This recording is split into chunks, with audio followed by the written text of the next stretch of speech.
Bonjour à tous, rebonjour, merci de prendre un petit moment ce matin pour parler design avec moi. Sujet passionnant qu'on pourrait explorer presque toute la journée. Donc là, je fais un format très très synthétique pour essayer de parcourir le plus d'aspérité possible, on va dire. Voilà, donc je suis Thomas Lemouédic, je suis un des associés de l'agence digitale Ultro, petite agence qui est basée à Clermont et à Aix-en-Provence.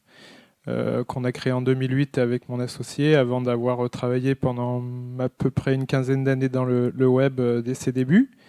Et on accompagne tout type d'entreprise, donc ça va de la start-up à l'entreprise très mature, même certains groupes internationaux sur du design de services qu'on appelle, hein, c'est de la création d'applications ou de services numériques, mais aussi une partie conseil et identité, et pour certains de l'e-commerce.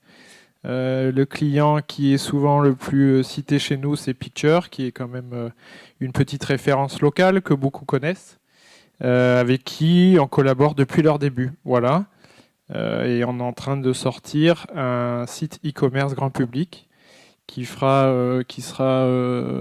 présent dans quelques semaines. Alors, voilà, alors on parle design aujourd'hui, j'ai résumé ça good design, bad design pour parler de ce qui est plutôt à encourager et de ce qui est parfois relevé comme une mauvaise pratique, qui s'applique aussi bien au design de service qu'au design de marque. La première petite pique que je voulais faire en introduction de la présentation, c'était ce travers français qu'on a de mélanger un petit peu le concept de design avec la notion de modernité. Souvent, voilà, je vois pas mal de... Ça m'arrive de voir quelqu'un entrer dans une pièce et dire « Ah, c'est vachement design !» Mais au lieu de vouloir dire « Ah, c'est très épuré !»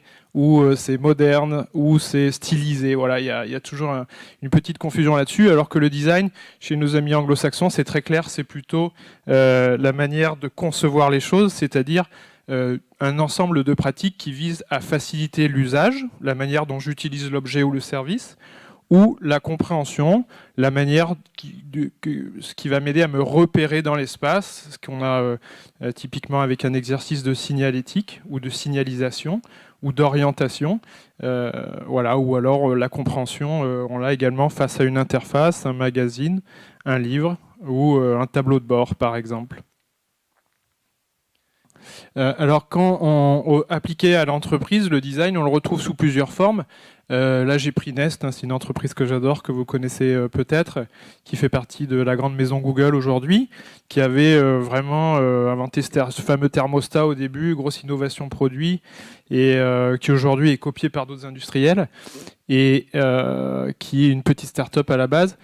Et donc on a le design de marque. En haut, j'ai fait une capture de leur guide de marque où là on écrit sous toutes les déclinaisons de marque sous toutes ses formes, comment on l'utilise dans les différents réseaux. On a du design dans le produit en lui-même qui était à l'origine du succès de Nest. On a du design de service puisqu'il y a beaucoup d'entreprises maintenant et de marques qui fournissent du service à côté du produit, soit pour mieux comprendre son utilisation, soit pour compléter, créer de nouveaux usages et des nouveaux points de contact avec le consommateur. Et on a également le design d'espace. Là, c'est une capture de leur stand, mais le design d'espace, on le retrouve aussi en point de vente, on le retrouve dans des showrooms, on le retrouve dans des événements. Là, par exemple, actuellement, on collabore à l'agence avec une start-up qui fait que du design d'espace, c'est-à-dire qui réinvente la restauration collective. Et au lieu d'avoir un restaurant d'entreprise un peu cimetière, Sodexo, eh ben, ils essaient de faire un mélange de différentes choses, c'est-à-dire un lieu de vie qui est en même temps un lieu de travail, qui est en même temps un lieu de restauration et qui est en même temps un lieu d'échange. Chose qui nous est très familière à nous qui fréquentons des cowork ou des espaces comme le bivouac, mais qui n'est pas du tout le cas dans une boîte de 300-400 personnes qui assure la restauration pour tout un tas de services. Voilà. Et là, c'est passionnant parce que leur job, c'est de faire des appels d'offres face à des géants de l'alimentation et de la restauration collective et de proposer un projet alternatif qui repose sur l'humain et la qualité de ce qu'on mange. Donc c'est fascinant. Voilà, et je compléterai cette diapositive en disant qu'il y a également, pour les plus aguerris, le design sonore. hein, une signature de marque, par exemple audio, que vous voyez sur les spots publicitaires, c'est du design sonore. Et on a également la notion encore plus avancée de design de contenu, qu'on pratique beaucoup en agence aujourd'hui, c'est-à-dire transformer des contenus pas terribles en super contenus, c'est-à-dire plus intéressants, plus adaptés à la consultation écran, plus propres à tous les publics. Voilà. Et ça, c'est particulièrement vrai en B2B, qui est un peu le parent pauvre en matière de contenu, où là, on avait une grosse tradition, habitude de contenus complexes et techniques, qui aujourd'hui sont passés à la moulinette pour devenir des contenus beaucoup plus faciles à l'usage, à l'appropriation.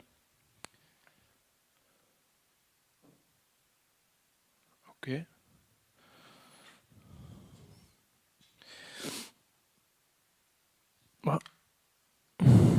Ok. Et puis quelques notions nouvelles aussi à propos du design que vous voyez dans les revues économiques et dans la presse, ce qu'on appelle le design thinking, le design management, qui sont des notions un peu nouvelles dans la bouche de certains dirigeants RH ou de pas mal d'entreprises. En fait, c'est vrai que c'est un petit vent de panique qui circule, qu'on avait vu déjà avec la digitalisation, c'est-à-dire nous, on ne sait pas trop quoi faire, mais on sait qu'on doit le faire parce que sinon on va prendre du retard sur nos concurrents. Et voilà. Et tout ça, c'est simplement... alors après, j'ai mis design machin de manière un peu moqueuse parce que c'est vrai que certains termes sont parfois galvaudés, mal utilisés, et c'est simplement des entreprises qui essaient de se raccrocher à des réalités simples, c'est-à-dire qu'ils doivent briser des silos. Ils ont tout un tas de services qui sont un peu isolés, comme ça, dans des étages qui communiquent très peu très peu entre eux. C'est le cas souvent entre la technique et la communication, hein. Je prends des exemples un peu simplifiés, mais c'est souvent le cas.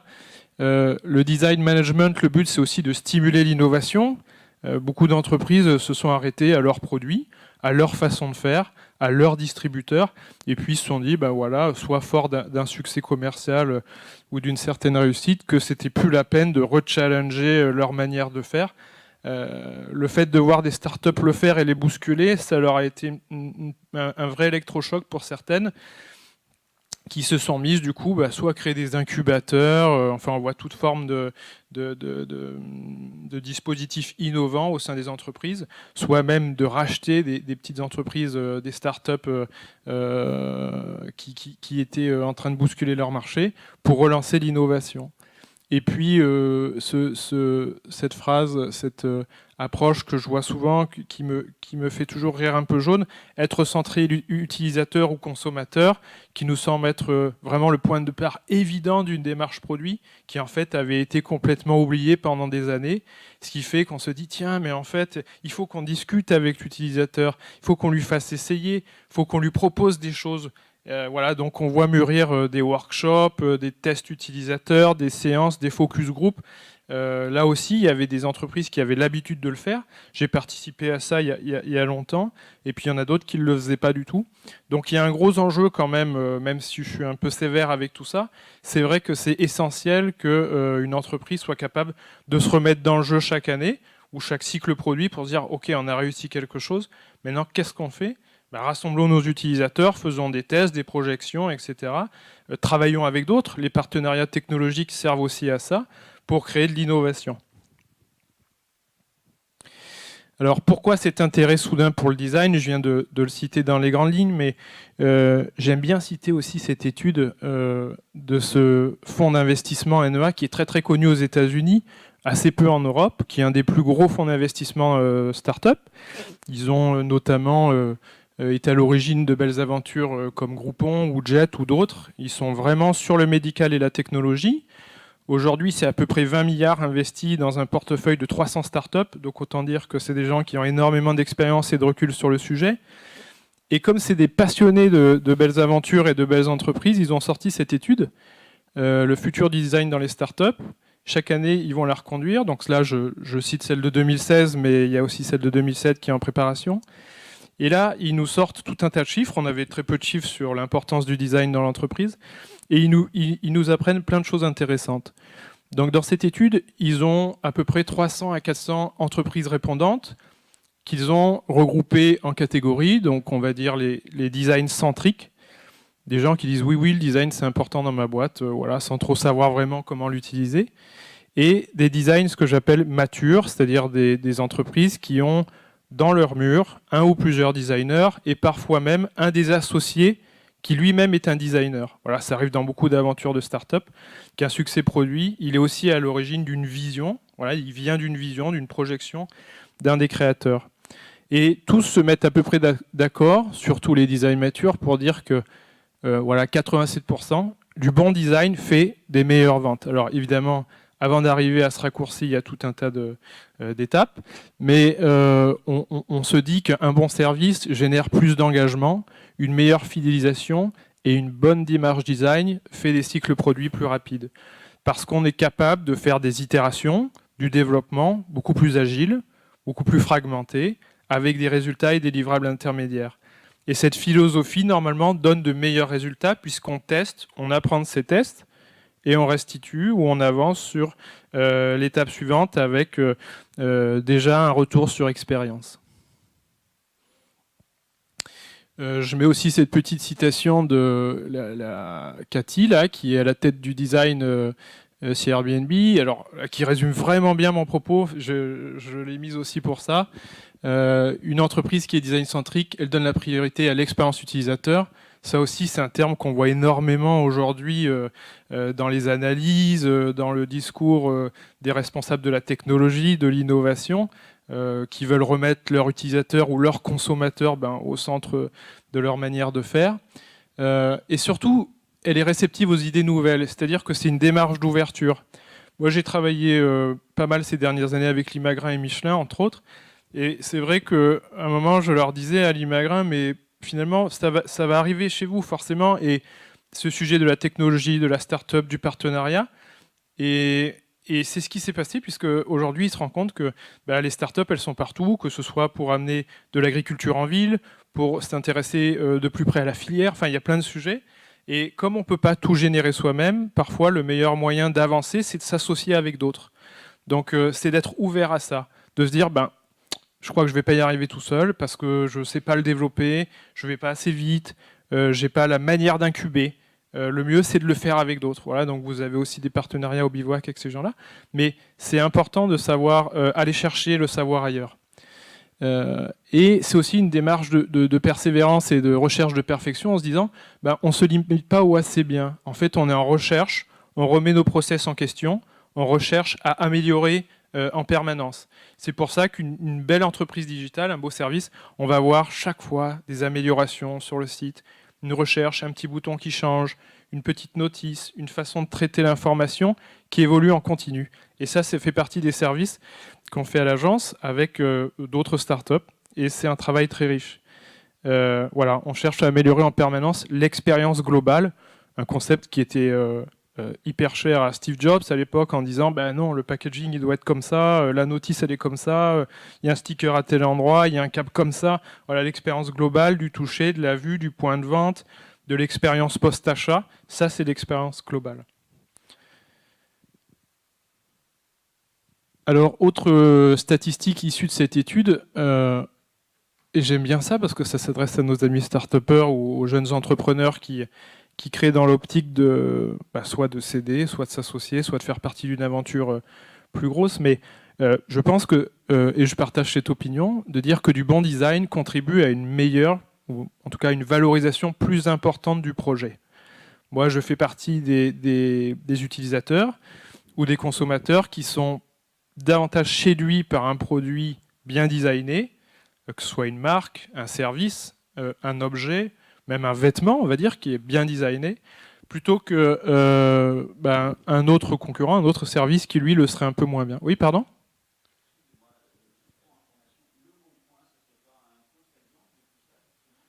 Ouais, alors Le Bon Coin, c'est pas vraiment un contre-exemple parce que c'est un service qui est très mal designé, mais qui est très populaire. Donc c'est un gros groupe, Le Bon Coin, c'est un groupe des pays du Nord qui a déployé ensuite ce modèle sur d'autres pays. Et rien que même le service mobile aujourd'hui, il souffre de problèmes de design qui corrigent puisqu'ils ont une équipe aujourd'hui. Il y a eu une refonte l'année dernière avec une nouvelle appropriation de l'expérience. Mais vu la popularité, en fait, il y a eu une rupture, c'est-à-dire qu'ils ont amené un service qui n'existait pas ou qui était plus ou moins mal fait et qui était plutôt régional, assez fragmenté, pour amener un service d'envergure qui était gratuit, hein, et qui à l'époque était une vraie rupture par rapport à eBay, où là, il y avait les enchères, on ne savait pas trop avec qui on achetait. Ils ont dit non, là c'est fini, maintenant tout le monde met une annonce, ça coûte rien, voilà. Donc, mais le service en lui-même, il a quand même quelques défaillances aujourd'hui. Notamment, moi qui l'utilise beaucoup, hein, sur mobile, je ne sais pas, vous verrez, mais il y a des gros boutons bleus, par exemple, qui sont parfois tout en travers de l'interface, ou le système d'alerte qui est réservé à l'immobilier. Enfin, voilà, il y a toujours des petites choses qui ne vont pas, mais c'est très efficace dans le sens où c'est rapide. On a tous les listings, on a les annonces, tout est thématisé, catégorisé, et ça va très vite, quoi. Et c'est surtout dans l'appropriation que c'est assez bien fait, puisque je peux déposer une annonce en très peu de temps, au bout de quelques minutes d'utilisation. Voilà. Mais je suis assez partagé, en tout cas, sur le Bon Coin. Surtout un truc que je déteste, que je trouve hyper nuisible à l'expérience, qu'on voit presque que chez eux aujourd'hui, c'est ces habillages publicitaires qui encadrent l'interface. Ok ? Donc, classiquement, ce qui se passe, c'est que vous chargez l'interface, elle apparaît. Au bout de 1 ou 2 secondes, elle se décale pour révéler tout l'habillage publicitaire. Et pour peu que vous avez cliqué sur un bouton d'interface, en fait, vous trouvez à cliquer sur la publicité. Voilà, ça, c'est des aspects d'une expérience que je n'aime pas du tout, par exemple, et qui sont largement perfectibles. Mais alors, qu'est-ce que le bon design? Maintenant qu'on n'arrête pas de dire qu'il faut faire du bon design, comment est-ce qu'on fait du bon design? Alors là aussi, petite différence entre deux concepts. Qu'on a souvent, ah mais c'est pas du bon design parce que c'est pas créatif. Non, c'est deux choses très différentes. C'est-à-dire que le design, c'est plutôt une méthodologie, un ensemble de règles, une philosophie à laquelle on adhère, qu'on applique. La créativité, elle est beaucoup plus déstructurée. C'est-à-dire qu'on peut avoir un produit bien designé, assez sobre, assez simple dans son apparence, et un produit bien designé qui peut être beaucoup plus expressif, beaucoup plus coloré, avec une identité complètement différente. Donc il ne faut pas mélanger les deux, on peut faire du très bon design sans que la créativité soit débordante, et à contrario, on peut faire aussi de la très mauvaise créativité avec un bon design. Mais c'est deux concepts à bien différencier. Quand on parle de bon design, j'aime bien citer cette personne que vous ne connaissez peut-être pas, qui est Dieter Rams, qui a été un designer industriel hyper marquant de ce siècle, il a bossé 30 à 40 ans chez Braun, les appareils qui aujourd'hui n'ont pas le même succès, puisque évidemment c'est un secteur qui a complètement explosé avec les acteurs asiatiques, mais il a essayé de développer une philosophie sur le design pour rationaliser un peu sa définition. Et c'est quelqu'un qui a largement inspiré les gens chez Apple, dont Jonathan Ive, qui est à l'origine du design produit aussi là-bas. Et il a exprimé ça de manière très claire. Il a essayé de résumer ça en commandements, on va dire, en grandes guidelines. Et ça, c'est très précieux parce que je pense que ça peut s'appliquer à n'importe quel produit en le définissant comme tel, c'est-à-dire que le bon design est innovant, donc on va essayer de remettre en question ce qu'on connaît. On rend un produit utile, voilà. Alors j'aime bien cette notion de produit utile parce que souvent je vois des projets de start-up qui ne sont pas utiles, et c'est très fréquent, beaucoup plus qu'on ne le croit. Et c'est souvent, je crois que c'est la première ou deuxième raison du décès de la start-up, entre guillemets, c'est qu'ils ont inventé quelque chose dont on n'avait pas besoin. Voilà. Et en se disant, peut-être que les gens vont en avoir besoin, puisqu'on l'a inventé. Mais en fait, non. Donc ça, c'est pour ça que le design doit rendre quelque chose utile. Sinon, ça veut dire que ce n'est pas forcément nécessaire. Le bon design est esthétique. Alors là, il y a toujours une petite part de subjectivité, évidemment, dans ce concept. Rend un produit compréhensible, ça c'est un objectif incontournable, c'est-à-dire que le design, et ça vous pouvez le voir si vous travaillez des interfaces de sites web, des interfaces de produits ou d'app mobile, faites des petits tests utilisateurs avec 3, 4, 5 personnes pour voir si ce que vous avez fait est compréhensible. Moi j'ai vu beaucoup de très bons services ne pas être assez compréhensibles, voilà, ce qui fait que forcément vient quelqu'un qui le fait mieux et qui s'installe à la place historiquement.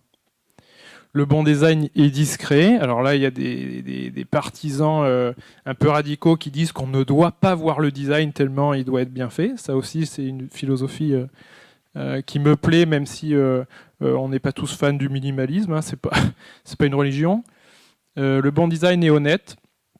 C'est-à-dire qu'on peut se dispenser de subterfuges, d'artifices, de choses qui ne sont pas utiles, qui viennent juste alourdir l'expérience. Et ça, on le voit beaucoup dans le design graphique, le trait en trop, le gimmick décoratif dans les logos. Voilà, des choses qui, en fait, sont pas nécessaires.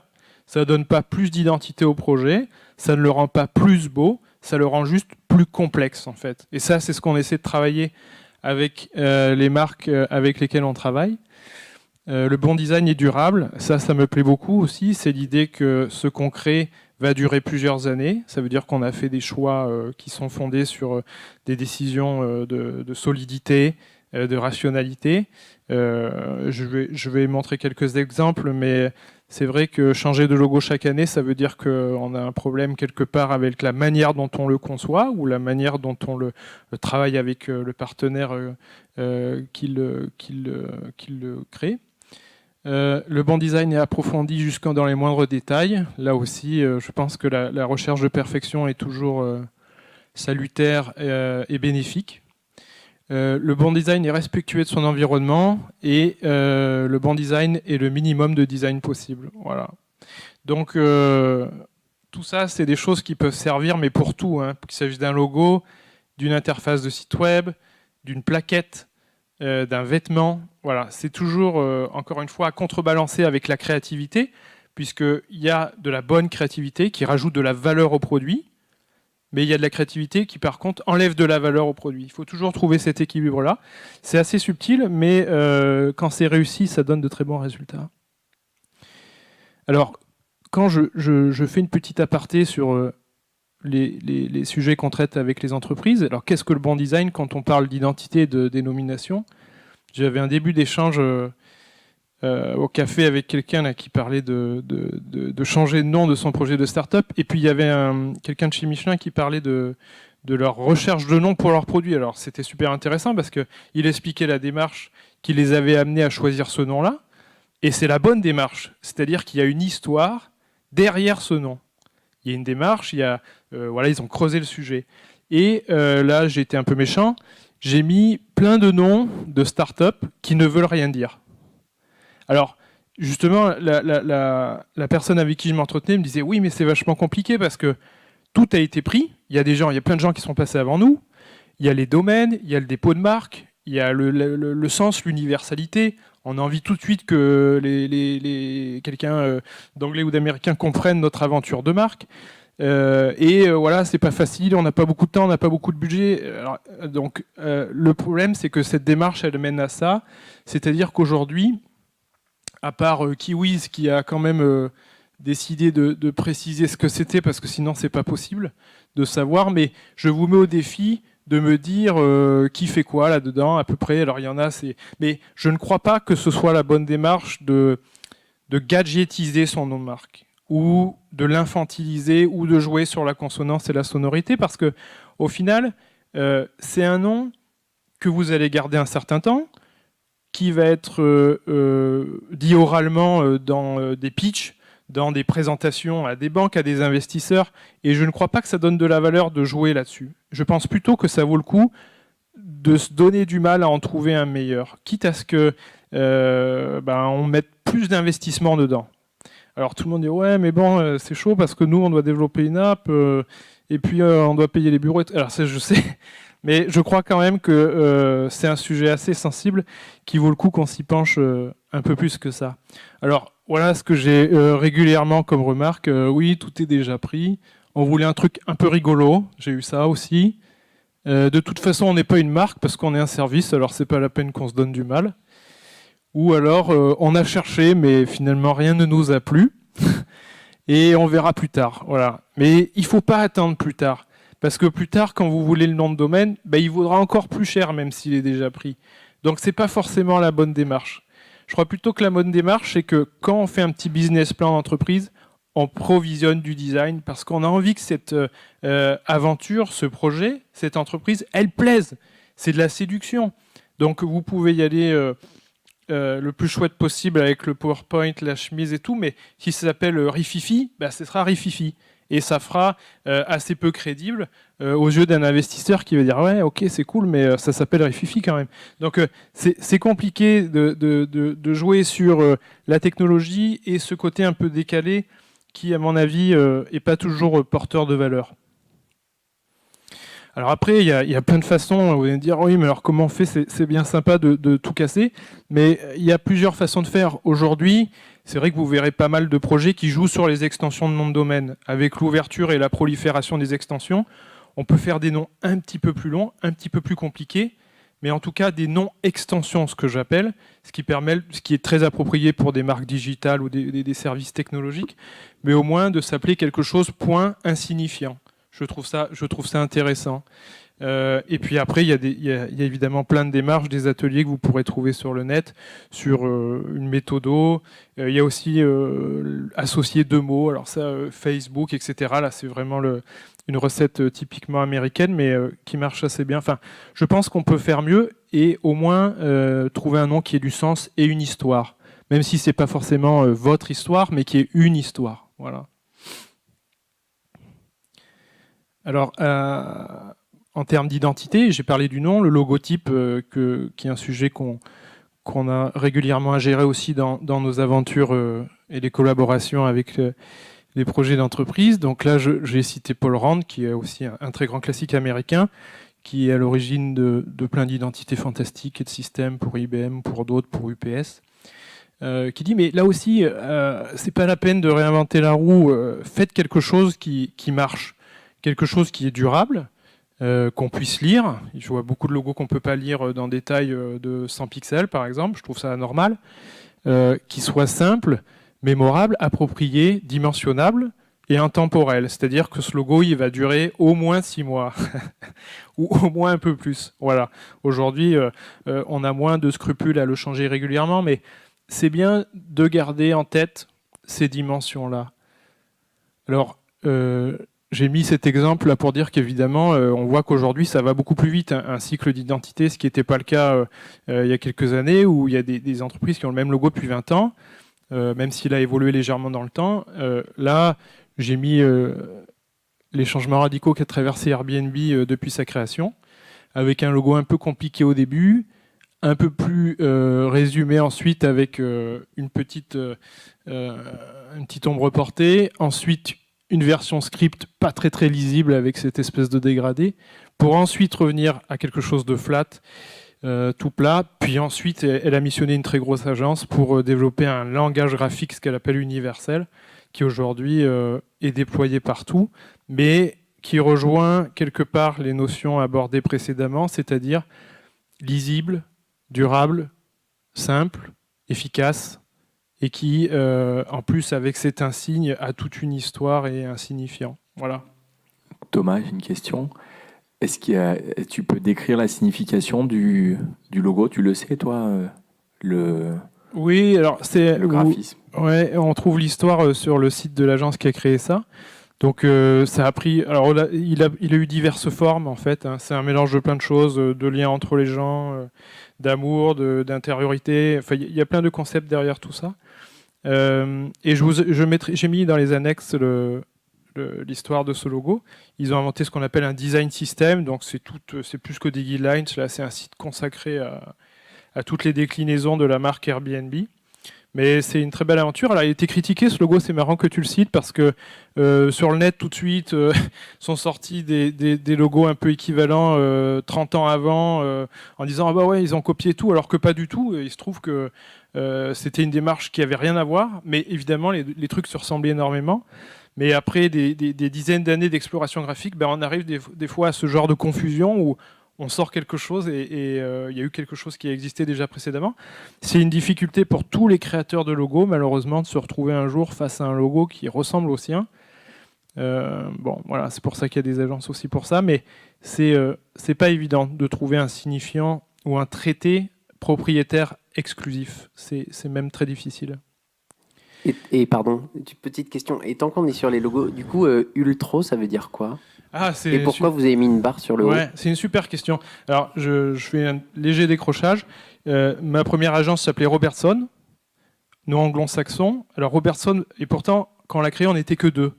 Et en fait, on voulait une agence le nom ne donne pas idée de la taille, donc pas trop fantaisiste, qui soit inspiré tu sais, il y a beaucoup d'agences anglo-saxonnes qui ont des noms comme ça, voilà, McCann entre autres, etc., et qui sont assez universels, on va dire. Donc on voulait ça, et puis il y a une forme d'élégance dans ces noms-là, et en fait on a pris une carte d'Écosse avec tous les clans comme ça.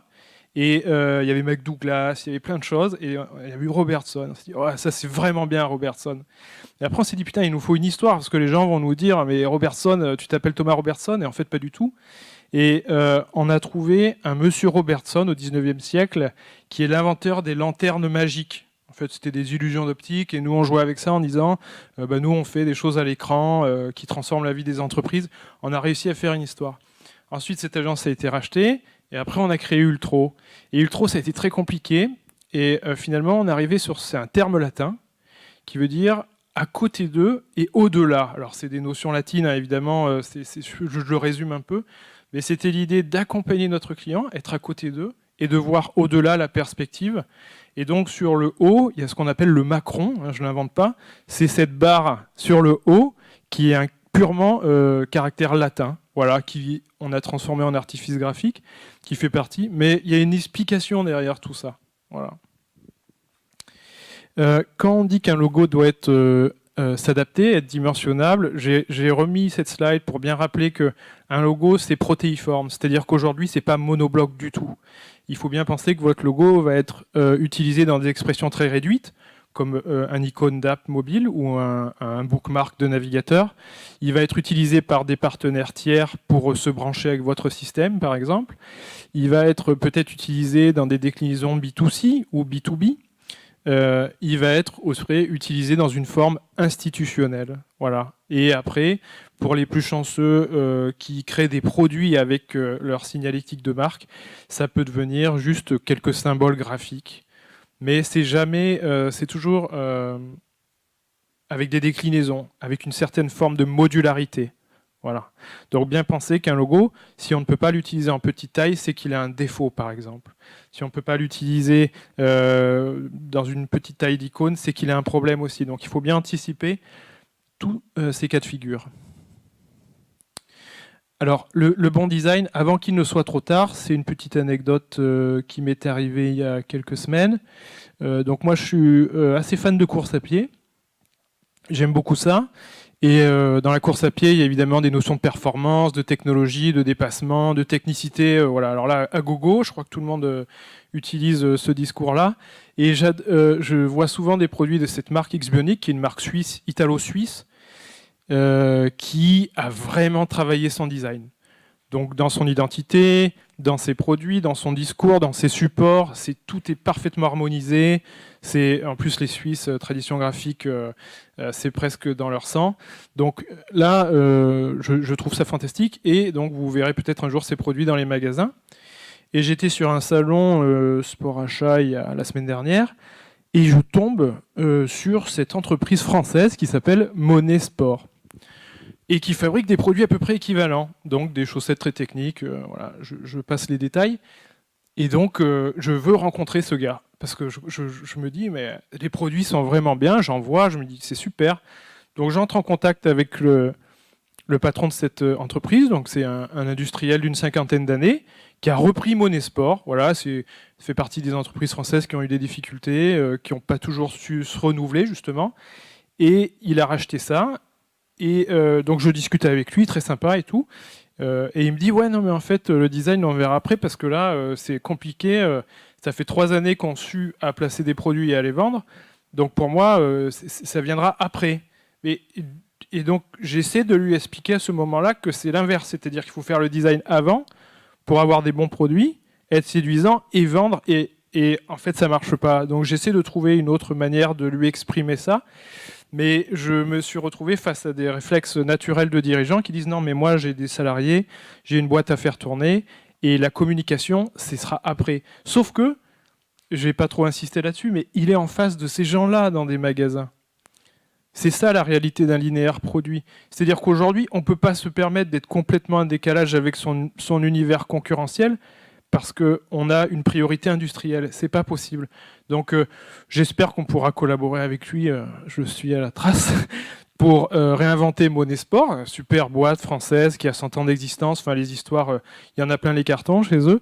Simplement, on est resté sur une vision complètement industrielle du produit, ce qui aujourd'hui n'est pas du tout suffisant, puisque pour raconter une histoire à des milliers d'utilisateurs sur Internet, si on parle juste du process industriel, ben, c'est pas une matière suffisante, malheureusement.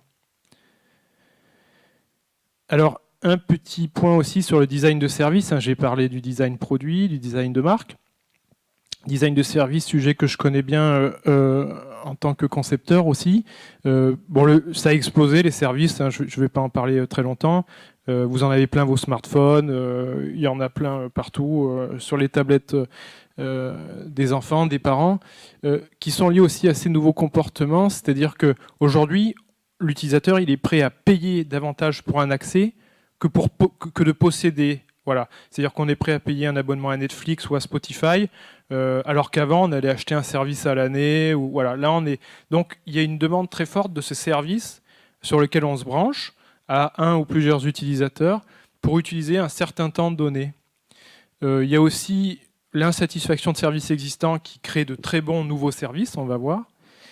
Il y a aussi des nouveaux besoins. Par exemple, je suis fan de mon corps et j'ai besoin de savoir combien de calories je dépense par jour, ou égarer ma voiture ce soir, j'ai oublié. Enfin voilà, des services, on peut créer des nouveaux besoins comme ça, même si, je le précisais tout à l'heure, des fois il n'y a vraiment pas le besoin et ça ne marche pas. Et puis, il y a ce que j'appelle ce phénomène de multiplication des points de contact avec les marques.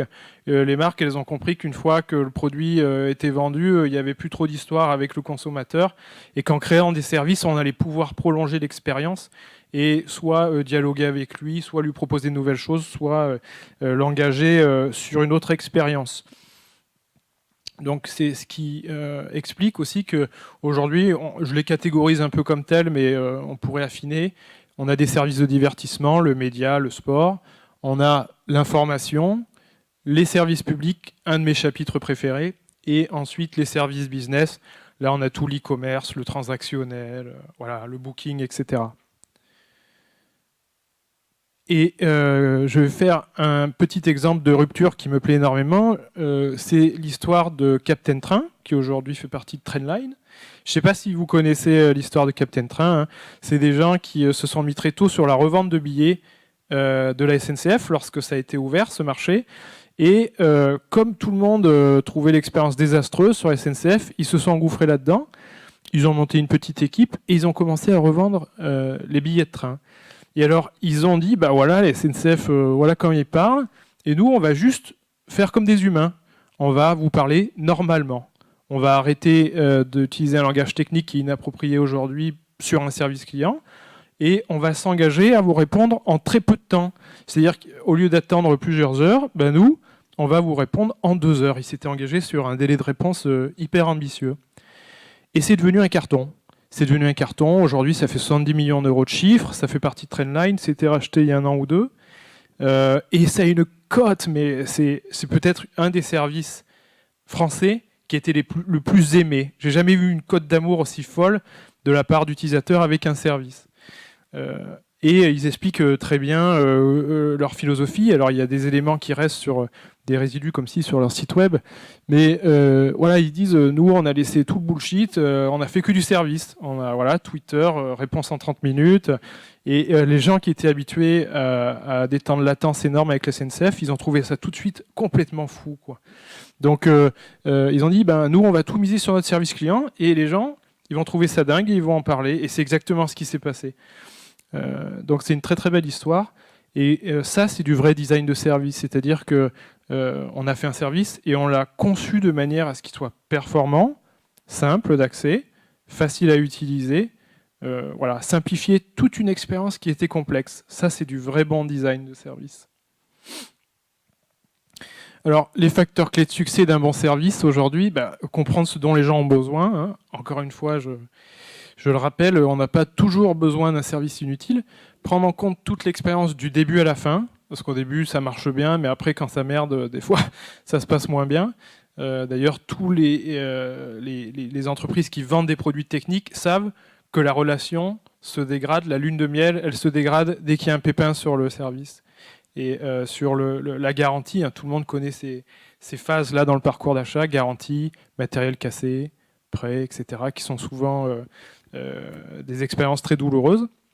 Faire simple et intuitif, l'itération, toujours, essayer, recommencer, sortir quelque chose, travailler avec des utilisateurs, structurer les budgets, les contrats pour appuyer la prestation. Alors, c'est pas que pour moi que je dis ça, c'est parce que souvent, j'ai travaillé avec pas mal d'entreprises qui pensaient qu'on faisait une V0, après ça s'arrêtait et ça durait 4 ans.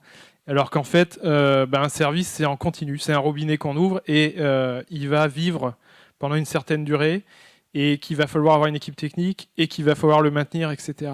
Et cette prédisposition-là n'est pas toujours présente. Désigner un leader et rendre cette personne responsable, donc là on est plutôt sur l'équipe. Mettre des équipes expérimentées, ça c'est essentiel, et ça a été un gros défaut des services publics pendant très longtemps, et je le vois encore chez d'autres entreprises, où ce n'est pas une équipe qualifiée, mais c'est un stagiaire. Alors, j'ai rien contre les stagiaires, pour en avoir nous-mêmes des stagiaires, mais je ne crois pas qu'un stagiaire puisse être le pilote d'un projet pour réinventer un système ou une application, par exemple. Choisir des technos modernes et utiliser les données pour prendre des décisions. Ça aussi, c'est vraiment important, cette approche analytique des choses.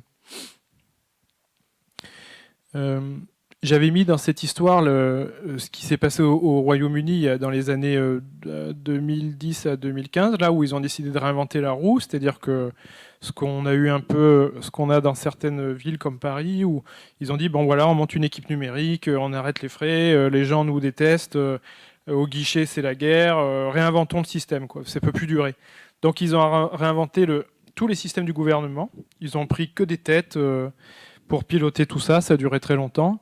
Et aujourd'hui, c'est ce type de données qu'on peut aller voir sur leur site, c'est-à-dire qu'ils mettent très clairement la satisfaction utilisateur, le temps d'attente, le taux de réponse, etc., le taux d'appropriation du service. Donc là, c'est la vignette véhicule, mais ils ont fait ça pour tous les services, pour un pauvre formulaire ou d'état civil. Aujourd'hui, tac, tac, tac. Voilà. Donc c'est digitalisation maximale, hyper bonne approche. Et le gars qui a pensé ça, là, Russell Davis, qui aujourd'hui est sorti de ce projet-là, peut-être que ça l'a vidé, mais il dit, en fait, c'était même pas la peine d'innover, là. C'était juste qu'on comprenne comment ça marche. C'était juste de rendre le truc facile. Au lieu d'avoir 6 ou 7 étapes, on a enlevé de la friction et on a tout simplifié. Donc là aussi, c'est intéressant sur des services complexes qu'on ne s'attend pas toujours à la révolution, on s'attend juste qu'à ce que ce soit simple et que ça marche. Voilà, on a tous envie de ça. Alors, c'est ma petite slide piqûre, là, quand je disais qu'on n'a pas toujours besoin de services que je vois passer. Ça, c'est une étude qui date de 2014 de CB Insights, et ils nous rappellent bien que la première raison, premier facteur clé d'interruption d'un projet, c'est parce que le marché n'en a pas besoin. Et en fait, on rigole, mais c'est quand même 42% d'histoires de projets qui s'arrêtent parce qu'il n'y en a pas besoin. Il n'y a pas la cible, il n'y a pas l'audience, il n'y a pas le public. Voilà. Et même si on essaie de le créer, ça ne marche pas. Donc là, il y a un vrai problème de design. Et les 3 autres que j'ai notés, c'est que le produit n'est pas assez bon. Voilà, il est pauvre. Il n'y a pas de business model, c'est-à-dire que le service il n'est pas pensé du début jusqu'à la fin. Soit parce qu'il est trop cher, soit parce qu'on ne peut pas faire d'onboarding dedans, on n'arrive pas à rentrer dans l'expérience, il y a un seuil qu'on n'arrive pas à franchir, soit parce qu'on ne peut pas en sortir facilement, un service qui nous lie nous fait peur, et aussi un service qui ignore ses clients, c'est-à-dire voilà, j'ai vendu, maintenant bye bye, c'est la fin de notre relation. Donc quand on les additionne, ça nous fait quand même près de 70% d'explications sur la faillite ou l'abandon de certaines aventures entrepreneuriales. Et je terminerai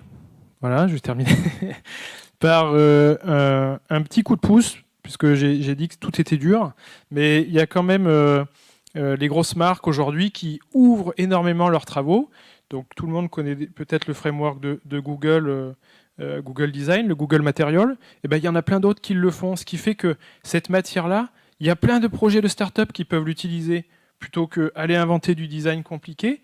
Il y a aujourd'hui celui de Google qui est très connu, où ils mettent tous leurs travaux à disposition, tout leur système graphique d'app, c'est disponible. Donc c'est une base fantastique pour faire du prototypage. Et il n'y a pas que Google qui le fait, il y a aussi Salesforce qui a créé le Lightning Design System, là. Et il y en a d'autres. Uber aussi commence à partager ce qu'ils ont fait avec leur agence. Airbnb partage aussi ce qu'ils font avec leur agence. Toutes ces très très grosses entreprises, elles disent nous, on veut l'ouverture, on veut que les gens ils utilisent nos systèmes parce qu'ils sont bons. Et voilà, c'est un gros coup de pouce parce qu'il y a 10 ans en arrière, tout le monde développait ses interfaces et ses bidules, alors qu'aujourd'hui, on a déjà des frameworks graphiques qui sont de très très très bonne qualité et développés par des gens très compétents. Voilà, donc je partagerai mes notes. J'ai mis plein d'articles que j'ai utilisés pour cette présentation. La plupart sont en anglais, mais je pense que ça froissera personne. Mais en tout cas, merci à tous d'avoir pris le temps de discuter avec moi du design. J'espère que ça a été intéressant. J'espère que vous aurez envie d'approfondir le sujet, d'appliquer ça aussi dans vos méthodos, dans vos ateliers, dans vos développements, dans vos retours d'expérience. Voilà. Excellente journée, merci beaucoup. Et vous pouvez me suivre sur ce compte Twitter-là, @telemouedic.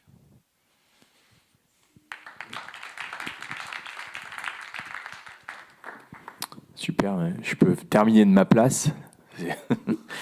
C'est confortable. Merci Thomas pour ton intervention et hyper fournie. C'est intéressant, je crois que tout le monde partage ça. Donc on pourra retrouver, comme je disais au début, ton intervention sur le site du connecteur. Je crois que Damien va bien te voir pour que tu puisses lui dire 2-3 mots. On voit que voilà, c'est une problématique large qui couvre de nombreux secteurs. Tu étais voisin avant du Bivouac puisque tu es basé à La Part-Dieu, mais c'est pas loin, donc tu es le bienvenu si tu le souhaites pour revenir. Et puis n'hésitez pas à discuter avec Thomas, parce que vous voyez, il a plein d'idées. C'est peut-être des bonnes idées pour avancer dans les projets. Et merci à toi, donc au plaisir de te retrouver prochainement, et pourquoi pas rattaquer une thématique l'année prochaine, puisque on a des flashcamps tous les mois et on a des besoins en intervention régulière intéressante. Bravo, merci.